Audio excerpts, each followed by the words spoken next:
I've told you this before. I don't usually read anything about myself. I don't look at the tabloids or the internet unless it's about me being pregnant, and then how else would I know? You got to find out. But I heard there was an article written about me, and I would like to address it right now. It's a pastor who wrote an article for the Christian Post where he accuses Hollywood of having a gay agenda and said that Ellen DeGeneres celebrates her lesbianism and marriage in between appearances of guests like Taylor Swift to attract young girls. Hi, Ellen. I don't have a band and a live audience here and can't get up and start dancing all around, but I wanted to share a few things from my heart with you. Yesterday morning, I awoke to discover you spoke to me directly on your nationally syndicated, award-winning talk show. Personally, I really was stunned, and I was humbled because I believe you are such an incredibly gifted comedian with a God-given gift to entertain and make people feel genuinely valued. Plus, you know, you've got that megawatt smile that simply, it makes people feel happy. You concluded, though, your remarks to me and the audience by saying, Larry, the only way I'm trying to influence people is to be more kind and compassionate with one another. That is the message that I'm sending out. I don't have an agenda. And in that same spirit, can I appeal to you to consider some thoughts, although we do share different worldviews? Contrary to what many may think, having heard some of the quotes from my article, I'm approaching you today not as an angry, mean-spirited fundamentalist, but rather in a spirit of humility as a would-be friend. In fact, I'd love to chat with you one day and have a cup of coffee. You once said, and again I quote, "Stay true to yourself. Never follow someone else's path unless you're in the woods and you're lost and you see a path." Well, you know, years ago, I really was lost. I played in a band, ironically called the Lost Souls. But you know, I found a path of redemption in a personal relationship with Jesus Christ. And now, 45 years later, I continue to follow him and his revolutionary teachings. And what I want to share with you is out of a commitment just to be a faithful servant who upholds those teachings. Now, you were raised Christian Scientist, and maybe you saw similar blemishes that I did and still do in the Christian church. I admit we've unfortunately we've fallen far short in our testimony due to divorce, hypocrisy, scandals, and uncharitable attitudes in our ranks. And then in the area of sexuality, plus we're all broken. We have temptations. We struggle. I want to help people by being authentic and part of a generation, not so much imposing, but rather proposing a better way that really does lead to peace and freedom, stability, and long-term happiness. Now, to give you a glimpse into my life, a while back I have a friend, John, who wrestled with his sexual identity until he found the path to wholeness and healing in Christ. We walked the journey together as he battled the ravages of AIDS. It was so painful to watch. I listened, I encouraged, I reassured him along with his precious daughter prior to his premature death. Later, I was able to take care of his memorial service in a way that I trust inspired all of his former gay friends who attended to reflect on his life and theirs. Now, Ellen, hasn't the time arrived for everyone involved in this dialogue on gay-related issues to lower our voices and approach one another with respect and civility, even though we have our differences? Now, I know there's a lot of shouting, accusations, name-calling on all sides of the gay debate, but how about you and I model something positive? Let me put you to the test. Even though you'll probably disagree passionately on what I say, can you grant me the freedom to be forthright with you and faithful to biblical teaching for which I'll one day give an account? All right, here goes. Now, you said, I'm quoting, "I don't have an agenda." Well, if I was sitting right across from you, you might give me a fist bump along with a wink and a nod and just tell me that was just a joke. Where I cited you, quote, celebrating your lesbianism, you said, Larry, I don't even know what it means to celebrate my lesbianism. I mean, well, I guess I do. It's like that. Remember, the premise of my article was that Hollywood has a definite gay agenda, and you are aligned with it. In 1997, you were on the cover of Time magazine declaring, "Yes, I'm gay," after declaring it on your sitcom.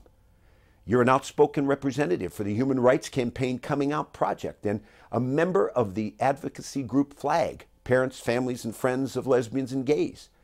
In the quote you shared on TV, I want to reassure you that I never thought or implied that you were trying to purposely influence young girls into lesbianism. Instead, my point was that as an out and proud lesbian woman, probably the best known and most loved in the world, you wield tremendous influence over these girls, and your influence is decidedly pro-lesbian. Wouldn't you agree? Also, when you say you don't have an agenda, I understand you are a committed vegan who promotes the lifestyle on your website and encourages adopting turkeys rather than eating them at Thanksgiving. You stand strongly for animal rights by having the Humane Society leaders on your show, along with once being PETA's Woman of the Year. Plus, you promote and raise funds for transcendental meditation. Now, I don't begrudge you these involvements. They're indicative of your personal agenda. I only appeal, shoot straight. Secondly, you said that, quote, Larry is watching a lot of gay TV.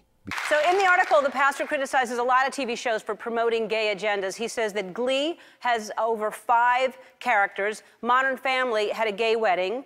Anderson Cooper boasts about his homosexuality. If you ask me, Larry's watching a lot of gay TV. Truth be known, I don't watch much TV at all, let alone gay TV, but you sure don't need to, look very far to understand what I call the avalanche in culture today. Now, regarding my suggestion that responsible parents take advantage of wholesome classic shows to supplement their TV viewing, you got some laughs by mocking this idea and then jokingly portrayed Lucy and Ethel as possible lesbians. His solution is for parents to encourage their kids to watch classic TV shows like Little House on the Prairie and I Love Lucy.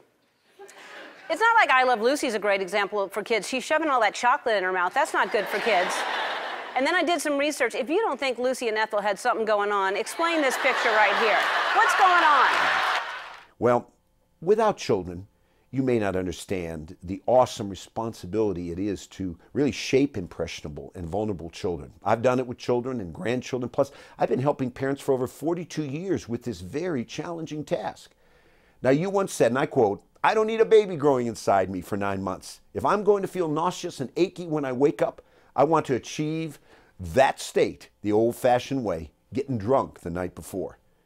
Now, Ellen, those of us raising children and grandchildren make lots of responsible choices to ensure the little ones entrusted to our care become productive and healthy individuals.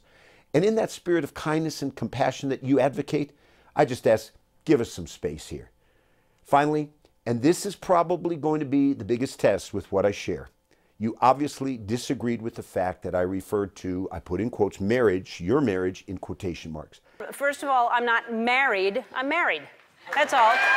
I'm not trying to be offensive, yet I'm appealing that you recognize that truth can offend the sensibilities of those that are rejecting it. Ellen, a nation rises or falls on marriage.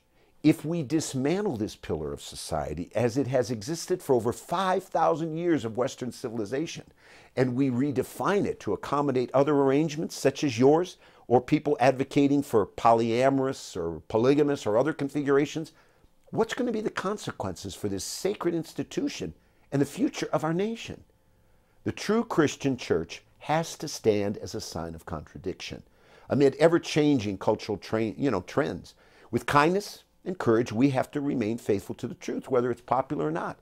We should honor a higher law than man, just as Reverend Martin Luther King Jr. expressed in his classic Letter from a Birmingham Jail, and is magnificently portrayed in the film Selma. Now, in his song Mercy, Bono, he stated that love is charity and brings with it a clarity. So let me close by just submitting to you, with charity and clarity, marriage is, and throughout history, has always been the union of a man and a woman, regardless of what the courts say, and regardless of how much you and Portia genuinely feel affection for each other. Now, let me give you 5 of the many reasons why gay marriage is morally wrong and cannot be called a righteous, authentic marital union. Number 1, it violates the clear and unambiguous moral teaching of the Scriptures, which serve as the basis for our Judeo-Christian laws and foundations as a nation. Number 2, it's contradictory to the self-evident truths of Mother Nature, or nature's God, as our founding fathers expressed it, wherein men and women are designed and function differently, complement, complete each other, and through the wonder of marital union are able to procreate, to perpetuate the human race. Number 3, it's contrary to the explicit teaching of every major world religion, which upholds the integrity of marriage and family. Number 4, Ellen, it is an injustice, and it's unequivocally a harmful arrangement wherein our most precious entrustment, our children, are denied the love and nurture of a father and a mother who complement each other in a healthy family. And lastly, number 5, It redefines and devalues the institution of marriage exclusively between a man and a woman. It opens the floodgates for other arrangements, and it legitimizes a lifestyle replete with dangerous, at-risk sexual behavior, such as HIV/AIDS and over 30 STDs that are endangering lives, jeopardizing our healthcare, and impacting our economy. Now, there are multiple times in the Hebrew Christian Bible where homosexual behavior is explicitly prohibited as dishonoring God and natural order, plus it's destructive to those involved with them. Scripture throughout forbids us to be sexually involved in 7 areas. What are they? 1, parents. 2, children. 3, with siblings. 4, with another person's spouse. Number 5, with animals. 6, the deceased. And yes, number 7, same sex. Ellen, thank you.